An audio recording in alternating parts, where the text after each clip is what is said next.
คลิปนี้สำหรับผู้ใดที่ว่านำใช้ iOS เนาะหรือว่า iPhone แล้วอยากเบิ่งว่ารหัสของแอปของเขาที่เราใช้เนาะบ่ว่าสิเป็นแอป Facebook แอปธนาคารแอปใดก็ตามเนาะเราลืมหรือว่าเราไปลงทะเบียนหยังไว้แล้วเราอยากเบิ่งว่ารหัสที่เราตั้งกันจั่งใดเนาะเดี๋ยวเรามาเบิ่งวิธีนำกันเลย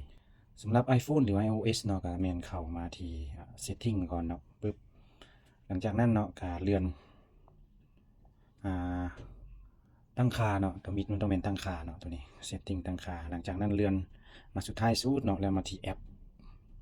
โอเคจะใช้ภาษาอังกฤษหรือภาษาไทยเนาะก็ได้เนาะแอปปึ๊บหลังจากนั้นเนาะก็เลื่อนมาเนาะเลื่อนปึ๊บโอเคเนี่ยมันจะมีรหัสอยู่นี่เนาะนี่เนาะรหัสถ้าว่าเป็นภาษาอังกฤษกับ password เนาะหลังจากนั้นเนาะมันจะมีอยู่นี่เนาะเลื่อนมาสุดท้ายสุดมันบอกว่าเปิดรหัสผ่านเนาะก็คือรหัสผ่านของแอปอะไรเนาะรหัสผ่านตัวใดตัวนี้แม่นต้องใส่